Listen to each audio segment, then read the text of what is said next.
dans le prochain épisode de Demain nous appartient.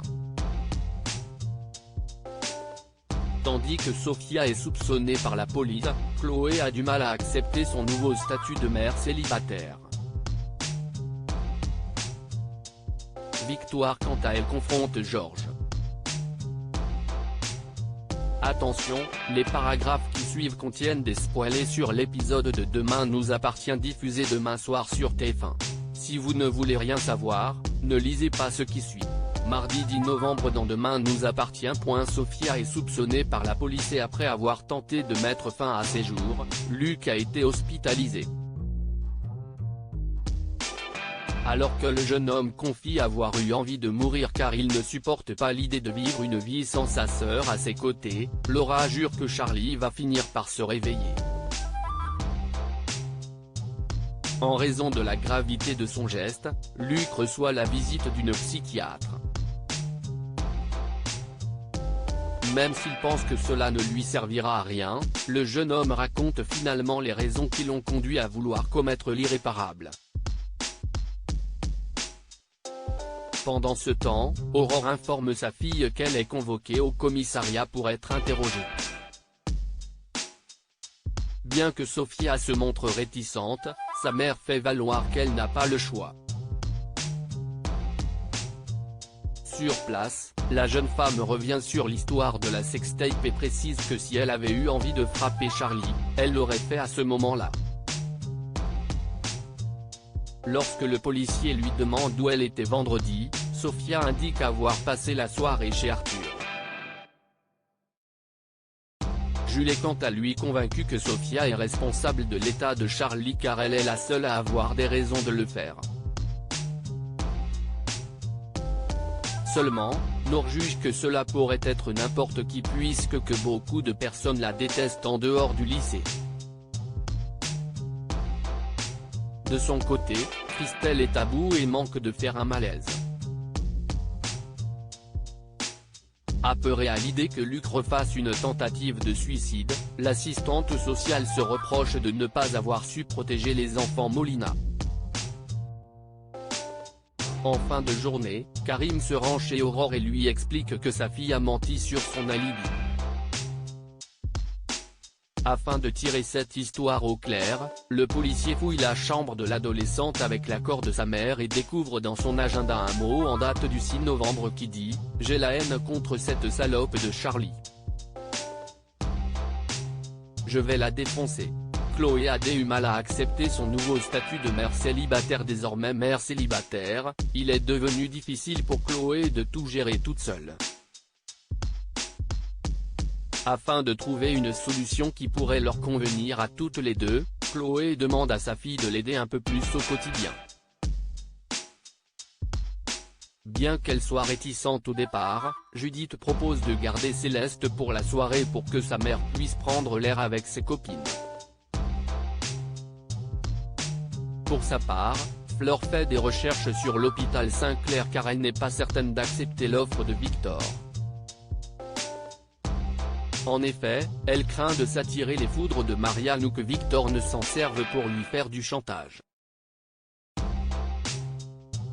Alex reçoit un appel de Chloé qui souhaite savoir où se trouvent les fusibles puisqu'il n'y a plus de courant dans le garage. Tandis que l'ancien couple s'écharpe sur la garde des filles, Alex promet de passer dans la journée pour régler le problème.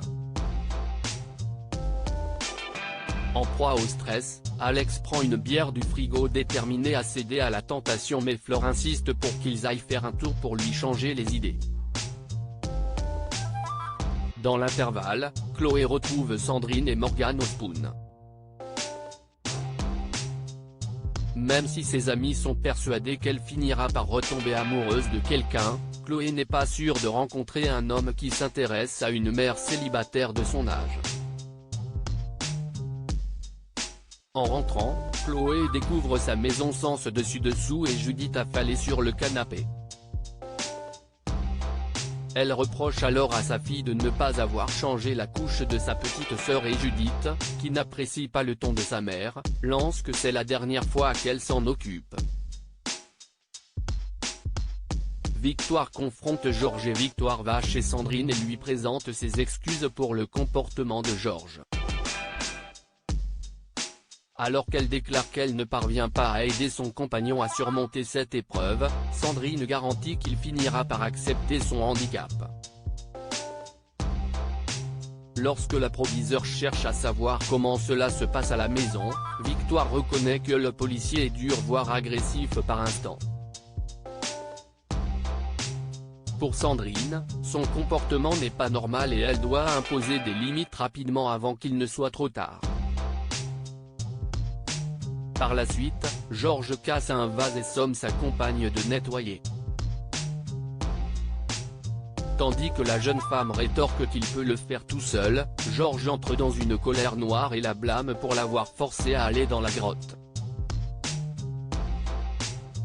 En pleurs, Victoire le trouve injuste et part travailler.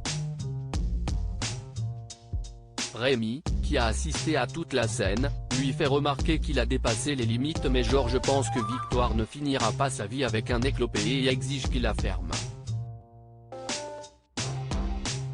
À l'hôpital, Victoire s'épanche auprès de Marianne concernant ses problèmes avec Georges.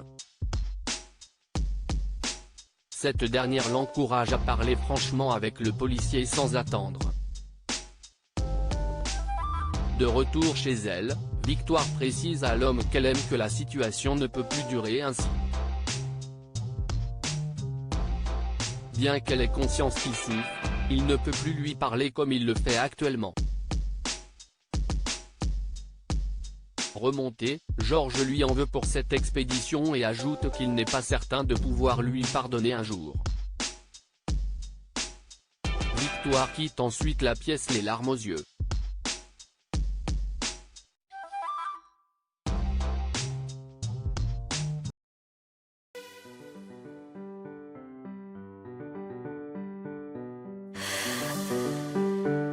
The man I love just had a heart attack,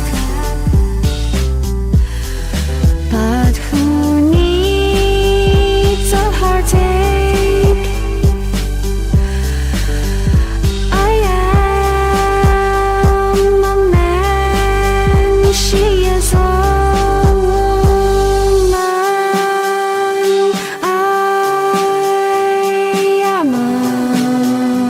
she is a